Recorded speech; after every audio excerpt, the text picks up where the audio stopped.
శ్రీమాత్రే నమ. జయ గురు దత్తాత్రేయ నమ.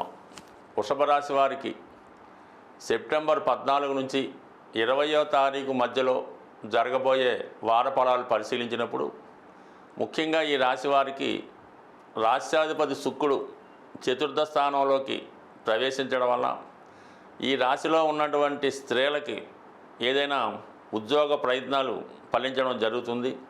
అలాగే మీరు ఏదైనా ఉద్యోగంలో మార్పు కొరకు చేసే ప్రయత్నాలు కూడా చాలా వరకు సహకరించే అవకాశం ఉంది. ఎవరైతే మీడియా, టీవీ, సినిమా, సెలబ్రిటీ రంగంలో ఉన్నారో వారికి చాలా వరకు కొత్త అవకాశాలు ఈ సమయంలో రావడం జరుగుతూ ఉంటుంది. అదేవిధంగా ఈ వారంలోనే కుజుడు 6వ స్థానంలోకి రావడం జరిగింది. సప్తమ వ్యయాధిపతిగా 6వ స్థానంలో కుజుడు రావడం వలన ఏదైనా భార్యాభర్తల మధ్య అవగాహన లోపం ఏర్పడుతుంది. ముఖ్యంగా జీవిత భాగస్వామికి కొద్దిపాటి అనారోగ్య సమస్యలు రావడం కానీ, లేదంటే వారు ఏదైనా ఇబ్బందుల్లో స్ట్రగుల్లో ఇరుక్కోవడం కానీ జరిగే అవకాశం ఉంది. అయితే ఫైనల్గా సక్సెస్ వచ్చినప్పుడు కూడా టెంపరీగా కొన్ని ఇబ్బందులు మీ జీవిత భాగస్వామి ఈ సమయంలో ఎదుర్కోవడం జరుగుతూ ఉంటుంది. ఈ విషయంలో ఇబ్బంది ఏం లేదు, కానీ కొన్ని అనుకోని చికాకులు మనసుకి ఇబ్బంది పెట్టడం జరుగుతూ ఉంటుంది. ముఖ్యంగా ఈ వారం అందే ఏర్పడినటువంటి బుధాదిత్య యోగం, అంటే ఈ యోగ ప్రభావం ఈ జాతకులకి ఎక్కువ. వృషభ రాశి వారికి చతుర్థాధిపతిగా ఉన్నటువంటి రవి, పంచమాధిపతిగా ఉన్నటువంటి బుధుడు, ఈ ఇద్దరు కూడా కేంద్ర కోణాధిపతులు కలియడం వల్ల ఒక లక్ష్మీనారాయణ యోగం అనే యోగంతో పాటు ఒక బుధాదిత్య యోగం కూడా ఏర్పడడం వల్ల ఈ రాశిలో ఉన్నటువంటి విద్యార్థులకి వారిలో ఉన్నటువంటి నైపుణ్యం పెరుగుతూ ఉంటుంది. విద్యలో మంచి ప్రగతి సాధించడం జరుగుతూ ఉంటుంది. ఇది వ్యాపారస్తులకు కూడా కొత్త రకమైనటువంటి అవకాశాలు వస్తుంటాయి. అంటే కొత్త వ్యాపార అవకాశాలు కానీ ఉన్నదాన్ని మార్చి వేరే విధంగా అభివృద్ధి చేయడానికి కొన్ని ప్రభుత్వ పరంగా కానీ ఏదన్నా ఒక వ్యాపార సంస్థ ద్వారా కానీ మీకు మంచి అవకాశాలు రావడం జరుగుతూ ఉంటుంది. అలాగే ప్రభుత్వ ఉద్యోగులు కానీ ప్రైవేట్ ఉద్యోగులు కానీ ఉద్యోగం మారాలనే మీ అభిలాష తగు విధంగా నెరవేరే అవకాశం ఉంది. అలాగే ఈ సమయంలో అటు నిరుద్యోగులు కానీ కొత్తగా ఉద్యోగం ప్రయత్నం చేస్తున్నవారు కానీ ఏదన్నా కాంపిటేటివ్ ఎగ్జామ్లో కానీ, అలాగే ఏదన్నా ఈ క్రీడా రంగంలో కానీ పోలీస్ డిపార్ట్మెంట్ కొంతమందికి ఫిజికల్గా ఏమైనా టెస్టులు ఉంటాయి, వాటిలో కూడా మీరు ఎక్కువగా నెరవేరే అవకాశం ఉంది. కాబట్టి ఎక్కువగా సక్సెస్ అయితే చాలా వరకు అనుకూలంగా ఉంది. అటు చిన్నపాటి ఎలక్షన్లో పోటీ చేసినా ఏదైనా క్రీడల్లో పాల్గొన్నా కంపల్సరీగా విజయం రావడం లభిస్తూ ఉంటుంది. అలాగే మీకు భూములపైన, స్థిరాస్తులపైన అన్నదమ్ములతో కానీ ఆర్థికపరమైన లావాదేవీల్లో ఏవైనా అభిప్రాయ భేదాలు, చికాకులు, గొడవలు, ప్రాబ్లం ఉంటే అవన్నీ కూడా మీకు అనుకూలంగా మారడం జరుగుతూ ఉంటుంది. ఎస్పెషల్లీ ఇంకా ధనస్థానంలో ఉన్నటువంటి గురువు ఈ వారంలో మీకు ఒక ఆకస్మికమైనటువంటి కుటుంబానికి సంబంధించినటువంటి శుభవార్త కానీ ఒక ఆకస్మిక ధనలాభం కానీ కంపల్సరీగా జరిగే అవకాశం ఉన్నది. అది ముఖ్యంగా ఏంటంటే ఆర్థికపరమైన విషయాలు చాలా వరకు అనుకూలంగా ఉండడం జరుగుతూ ఉంటుంది. అయితే ఎక్కువగా ఈ ధనం విషయంలో మాత్రం వచ్చిన దానికన్నా ఖర్చులు ఎక్కువగా ఉండడం వల్ల ఏమాత్రం ధనం నిల్వ చేయలేకపోతుంటారు. మీరు ఒక విధంగా ఒక దాని కొరకు ధనాన్ని తెస్తే అది వేరే విధంగా ఖర్చు అవ్వడం జరుగుతూ ఉంటుంది. అసలు పని అసలుగానే ఉండిపోయే అవకాశం ఉంది. ఏదైనా ఎక్కువ మొత్తంలో రుణ ప్రయత్నాలు కూడా చాలా వరకు ఫలిస్తాయి. అయితే ఆ వచ్చిన ధనం జాగ్రత్తగా వినియోగించుకోకపోతే అది మైనస్గా మిగిలిపోయే అవకాశం ఉంటుంది. కాబట్టి ఫైనాన్స్లో మాత్రం చాలా జాగ్రత్తగా ప్లాన్ చేసుకోవడం అన్నది మంచిది.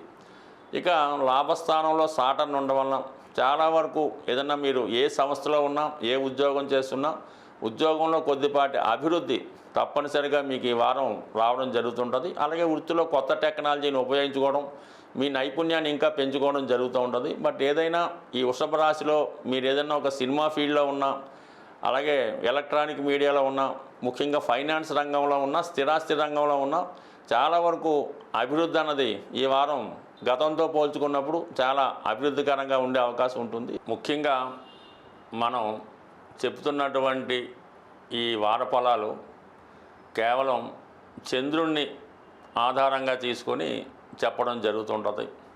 అయితే ఇంచుమించుగా ప్రతి గ్రహం కూడా ఒక గ్రహాలు మారినప్పుడు కానీ ఒక గ్రహం పైన ఇంకో గ్రహం పరివర్తన చెందినప్పుడు కొన్ని ప్రధానమైనటువంటి సంఘటనలు కూడా జరుగుతుంటాయి. అంటే కేవలం మీ జాతక పరిశీలనలో చంద్రుడే కాకుండా అన్ని గ్రహాల ప్రభావం ఒక గ్రహానికి ఒక గ్రహం కలుసుకున్నప్పుడు పరివర్తన చెందినప్పుడు చాలా మార్పులు వస్తుంటాయి. అందువలన కొన్ని ఫలితాలు జరగవచ్చు, జరగకపోవచ్చు. కానీ అన్ని అనుకూలమైన ఫలితాలు ఉన్నప్పటికీ కూడా జాతకంలో కొన్ని ప్రధానమైన దోషాలు ఉన్నప్పుడు, అంటే కుజదోషం లాంటిదో, కాలసర్పదోషం లాంటిదో, పితృదోషం, లేదంటే మాతృదోషం, ఈ గురుదోషం, ఇలాంటి కొన్ని దోషాలు ఏర్పడినప్పుడు, లేదంటే జాతకరీత్యా మీ యొక్క జన్మజాతకంలో అన్ని కేంద్రాల్లో పాపగ్రహాలు ఉన్నా, లగ్నమందు రాశి యందు సూర్యుడితో పాపగ్రహాలు కలిసి ఉన్నా, చాలా వరకు ఈ గ్రహ దోషాల వల్ల అవి సరైనటువంటి పరిష్కారం చేసుకోకపోవడం వల్ల కూడా జాతకుడికి చాలా కార్యక్రమాలు పెండింగ్ ఉండిపోతుంటాయన్నమాట. మనం ఏదన్నా ఒక ప్రయత్నం సరైన సమయంలో సరైనది జరగలేదు అనుకున్నప్పుడు, అంటే వివాహ వయసు, వివాహ సమయంలో ఆ ఏజ్ వచ్చినప్పుడు వివాహం కావటం లేదు, అలాగే చదువు పూర్తయింది 2-3 సంవత్సరాలు 5 సంవత్సరాలైనా ఉద్యోగం రావట్లేదంటే కామన్గా మీ జాతకంలో ఏదో ఒక దోషం ఉందని గమనించవలసి ఉంటుంది.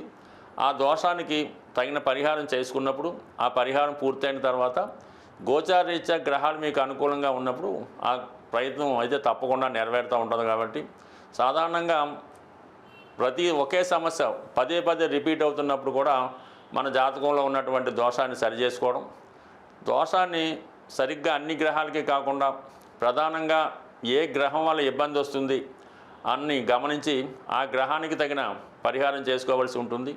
సాధారణంగా మన జాతకంలో జన్మ జాతక ప్రకారం పాపగ్రహాలకి ఏదైనా జపం ద్వారానో, పూజల ద్వారానో, పరిహారాల ద్వారానో చేసుకోవచ్చు. అలాగే శుభగ్రహాలకి దానం ద్వారా, భగవంతుని ఆశించడం ద్వారా ప్రతిదానికి కూడా సులభమైన పరిష్కారం ఉంటుంది.